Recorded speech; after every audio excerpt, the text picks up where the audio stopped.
What's up, Stop Sinking family? Welcome back to the show, taking you from struggle to flow. That's the direction to go in life, business, and relationships.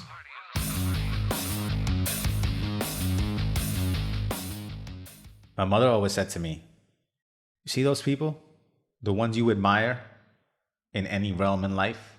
When I was a kid, when I was looking up to somebody, it was probably some surface things, but you see those people, the rich, the healthy, the happy, they don't eat anything different than you. They don't drink anything different than you or breathe anything different. They are the same make as you. So don't tell me you can't do what they can do. Take ownership. Admit that to yourself, that you can do everything that they are doing. Start there. That's where it all starts. And later on in my life, I think this taking ownership, because ownership is optional. So taking ownership is the difference maker in somebody that reaches all the things that they admire or somebody that continues to look at them from a distance. Don't say, and I'm going to offend a lot of people, and I'm happy to do so. Don't say you are fat and you can't control it. It's not your fault. Why are all the celebrities in shape? It's a priority to them. Their livelihood depends on it. So they work to restore their after baby body, stay in shape as they get older, no matter what gender you are. So don't say it's not in your hand. Take ownership. Just say it's not a priority. Don't take yourself out of the equation and disempower yourself when you say you can't control it. If it became a high priority tomorrow, you can do it, right? You wouldn't like it if I told you that you couldn't. If I said to you right now, no matter how hard you try, you're gonna stay fat. That's just how it is, man. Sorry. You wouldn't like that. I've taken away your ability to affect change in your life in just one sentence. You wouldn't like it if I said that to you. So why do you talk to yourself like that? Why do you rob yourself of your own options, your free will, and the ability to take ownership? Why do you say you can't control it? Just speak precisely and say, I am not a celebrity. My income does not depend on my appearance, and I choose not to exercise and eat healthy and live a certain lifestyle that'll get me to the people that I admire, the people with six packs, the people that are in shape. I choose being fat. It's hard to admit that to yourself, right? But the alternative isn't something you want to swallow either, so which one is it? Because I gave you the option. What if I told you, yes, you couldn't do it? You're right, you couldn't do it. You don't like that alternative. So which one is it? Either you admit to yourself that it's you, or you admit to yourself that you can't do it and it's not in your hands. And then accept me saying that to you. Which one is it? How are there people with seemingly debilitating conditions, disabilities that are in better shape than you? Because you don't take ownership. And you are stuck in that cycle of saying, but lying to yourself, that it's not in your control. Don't say you are not rich because of the economy, circumstances, lack of education, advantages, the family you come from, the small town that limited your exposure. Don't tell me that's not why you're rich. Accept that you chose every aspect of your life up until now. This is the theme of this episode. Take ownership. It's not optional. Not if you want to be at step one at least. Accept that you chose every aspect of your life up until now. Whether that's been toward an end that you like or not. We are all self-made, but only the successful admit it. You'd be happy to take credit for your choices if they were a source of pride. If you were rich as hell right now, despite the mistakes, You would even share the mistakes with pride because they led you to this happy ending. But with all the things that are hard to look at, you want to let someone else hold the bag. Let someone else be responsible. You want so desperately for you to be excused for your circumstances. But what burns one person ignites the fire in another. What is the difference in those two people? What is the quality of their make? What is it about them?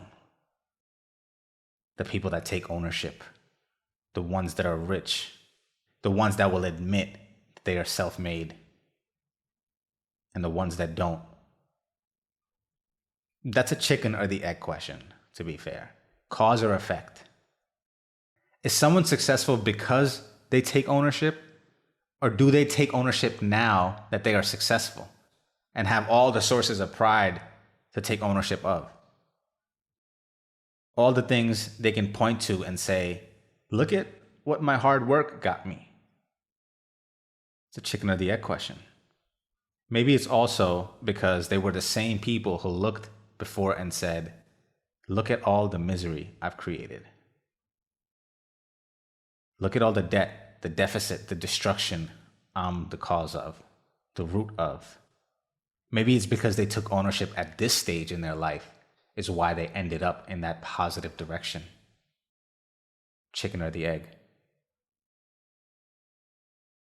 I'll be honest, what I've learned about loops is it doesn't matter whether it starts with the chicken or the egg. As long as you hack your way into a loop that spins into a positive direction, starting on either end, chicken or the egg is good. Just begin on either end with a genuine sense of ownership. No matter where you are, and you will exponentially improve the quality of your life and what you gain from each lesson along the way. Just find yourself in a loop somehow. Take ownership. Don't say you don't have peace in your household because of the fallible nature of your partner. One of those errors was probably picking you. Someone just as flawed and error prone. Someone just as broken. And the existence you lead today, every step of the way, was one of your own etching, of your own creation. Again, the places we fail to take ownership and pass the buck around are the weak spots in our lives. The ones that don't match up to our haughty expectations of deserving.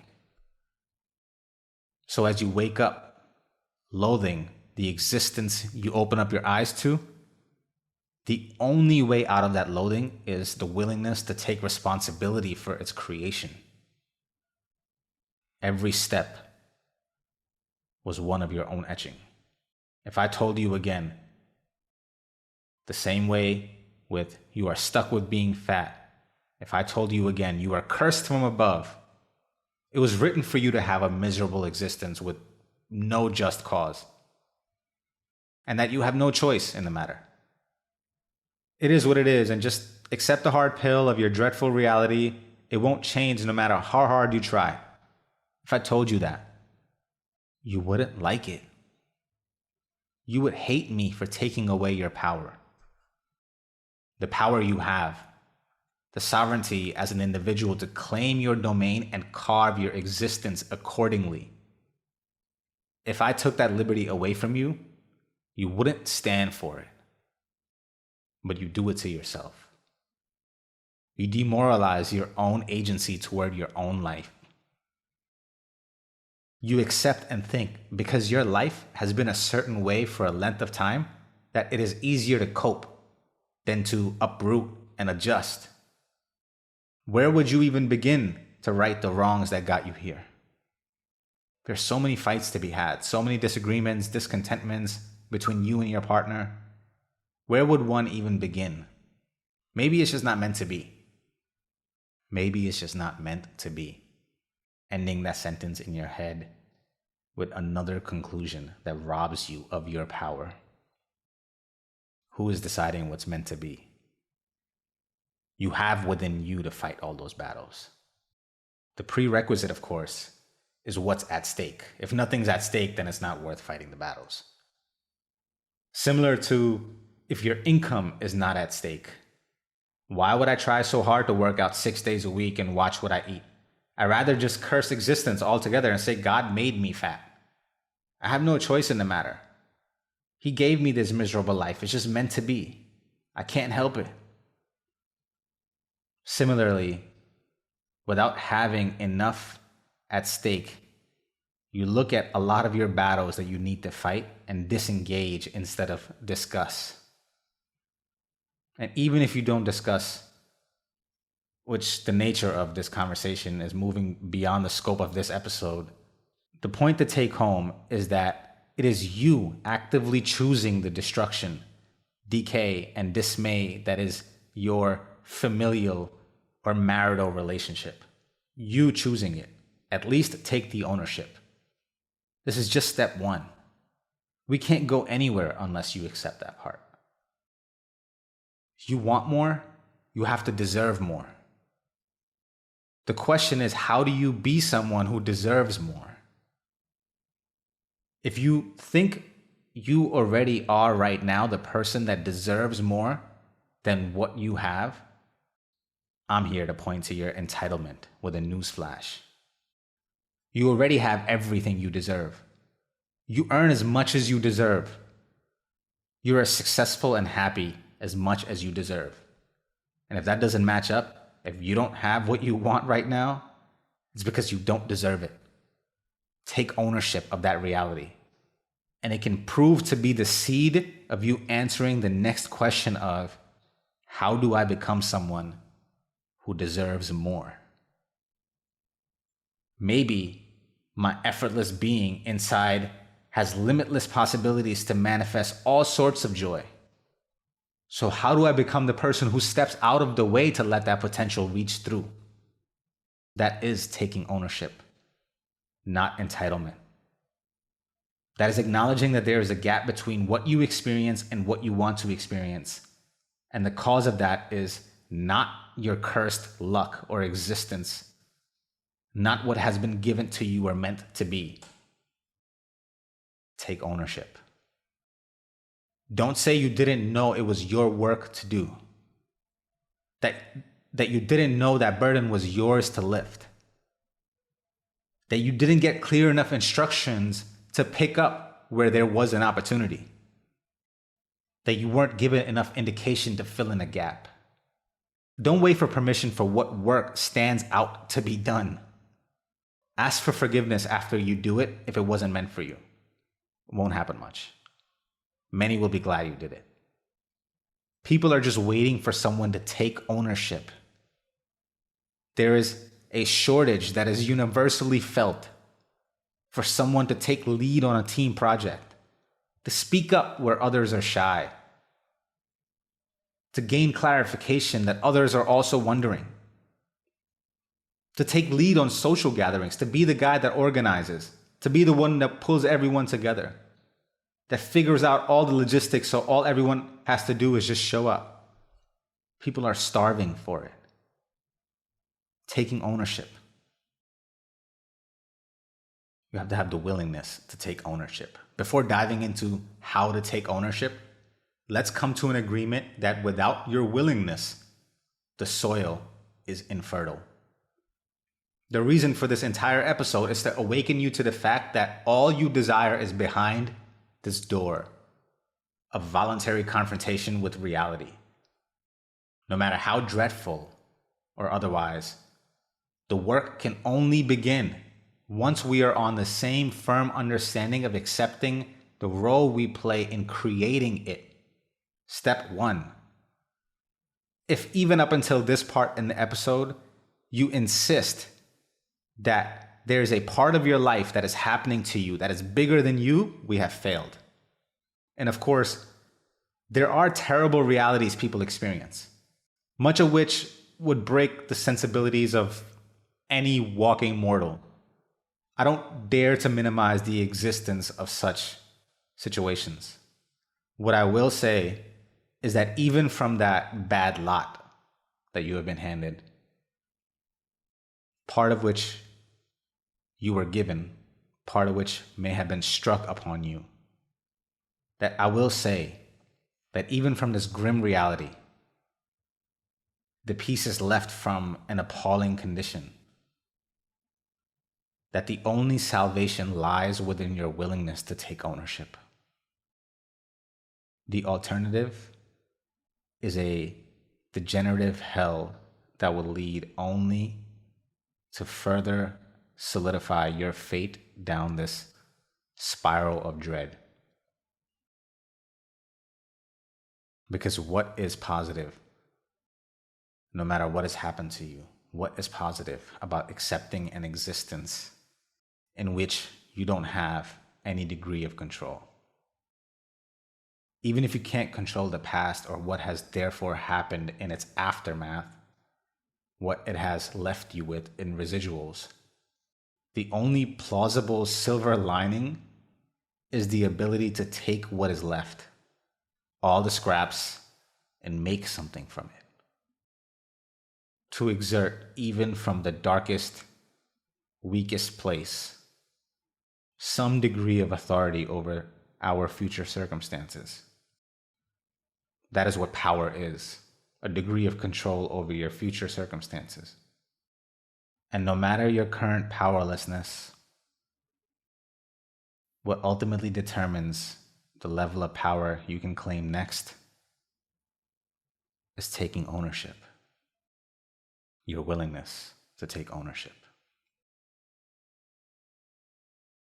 Now, how do we take ownership in our life? A lot of times, it starts with the story you tell yourself.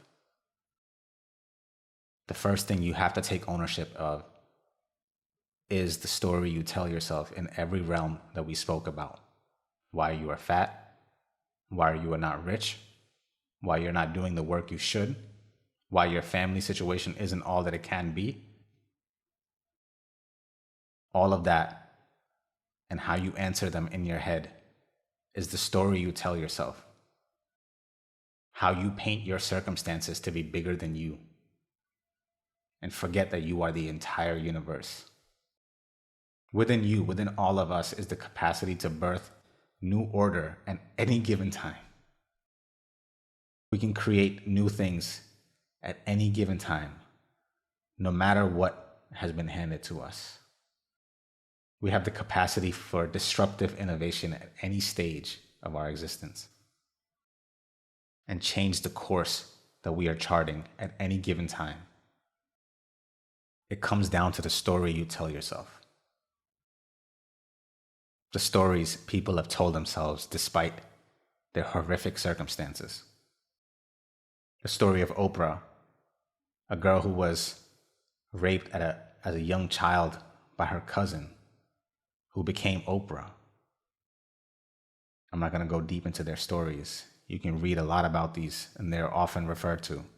Story of Steve Jobs, who, being adopted, didn't think, oh, my parents didn't want me, my birth parents didn't want me, I was abandoned.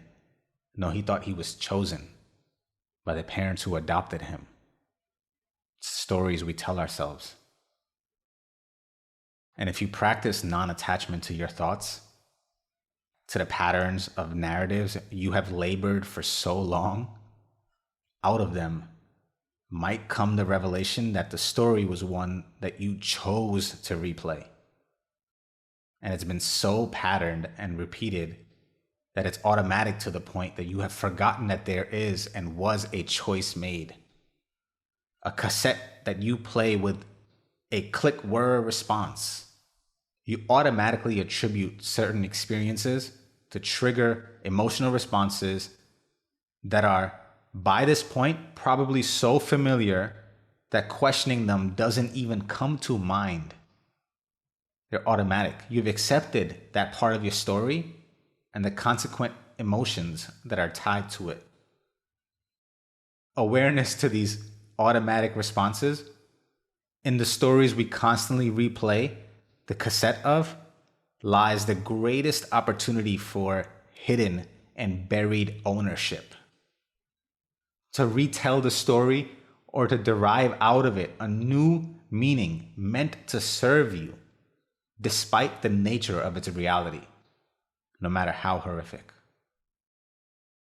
It's all a story anyway. Admit that first. Even the disempowered ones that cause you to blame something outside of you is also a story. It's just one that robs you instead of leaving you richer. Take ownership of taking ownership. Acknowledging that this lack of choosing the experience that serves you is in direct contrast to actually choosing the one that doesn't. Acknowledge the choice made either way. We don't want to believe we are choosing our suffering. We look so desperately for something outside of us to attribute it to. By not choosing something, by not voting for something, your active absence in itself is a choice, is a vote. We don't ever escape the fact a choice is being made. But it is up to you to either let those choices serve you momentarily because they ease the pain and they let you escape, or the ones that serve you over time. You can easily venture down a road to hell with gradual agony that you invite passively by serving you momentarily. You can easily wake up 10 years that add up to daily avoidance of ownership to a life of misery. One that you are even further away in your willingness to take ownership of. Who wants to take ownership of a life like that? You chose daily avoidance. A choice is being made. And you don't want to believe that you helped create that life. But even from this catastrophic end of life created to that end, the only way upward and onward starts from accepting accountability for the rubble. Any alternative of that voluntary acceptance is another disguised road back to hell. There are many material playgrounds in which this taking ownership muscle can be exercised. When someone asks you to do something, when you were given a task, bring it from start to end with minimal burden left on that person who asked you to feel. It is usually difficult for someone to ask you for help. And many of us are too proud to ask for help. I've gotten into fights with people when I tried to help them because they don't want any help. So when someone asks you for help, do it and leave minimal burden on that person. Take it on. Take ownership. Many of us are not asking for help. We think we can do it the right way and no one else can do it. So when given that opportunity, take it as an opportunity. For yourself, not for the other person. Do this for yourself to work out your ownership muscle. It is an honor to be someone who is on the receiving end of a request when you are being asked to do something. Unless it's something that's totally misaligned with you or your heart doesn't allow it, if you do decide to take on the task and to do it, for example, take it on with full ownership. Have the humility to feel the privilege of being the person that this person looked to for help. It's a privilege. Maybe you hold a special place for them. Or they think you're best suited for this type of task. I know I have friends that are much handier than me. I literally wouldn't have moved to California if, when I was packing my U-Haul in a blizzard that was sitting in my sister's driveway, 1 foot of snow, if it wasn't for one of my friends, I would not have been able to move to California. And he didn't seem to have an ounce of dread braving the 1 foot of snow on the ground, while helping me secure each one of my precious belongings, my guitar, in the container so that it would arrive safely 3,000 miles away from New York. Forget dread. Forget him feeling dread of braving that snow. You could actually see the joy in his face that it made him feel to be that useful to me. He was literally cheerful and behaved as if he had nowhere else to be. Of course, we both have a special place in each other's lives, but no one owes you any amount of effort. There's a saying in my language that is poetic in the way that it rhymes and gets to the heart of the matter of our self-serving nature.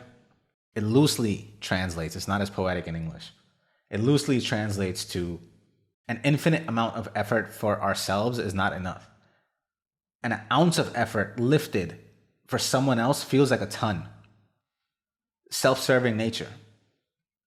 But with my friend who took ownership, who didn't owe me anything, it was clear he did it for himself because he understood the privilege of playing that part. He did it like it was his honor to do so.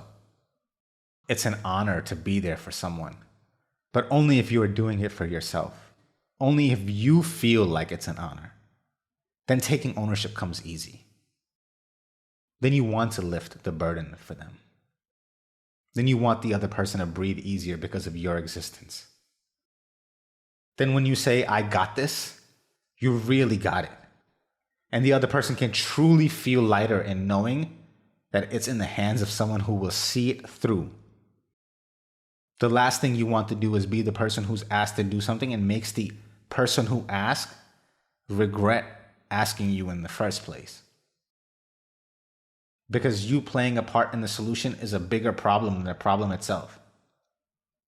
If you leave it undone, leave it worse off than before, or require asking the person for constant input every step of the way, then it probably would have been better for them to do it themselves. You didn't honor the request if this is the result. You didn't take ownership. So take ownership of every facet of your life. Getting old is a given. Getting better is not. Taking ownership is not optional to the one who wants to get better. You choose. You choose your generational curse. Or you choose your deliverance. The locked door to all that is held, that you hold at a distance, requires a key. And that door can only be unlocked by the one who opts in for ownership. And rent is due every morning, where you decide daily to cling to your slumber or awaken your senses widely to the responsibility of ownership. I love you all. Ownership is not optional in this family. We are on a mission to identify unclaimed real estate and renovate unattended and undeveloped facilities. We are a family of owners, and we own our struggle so we can claim our flow. See you in the next one.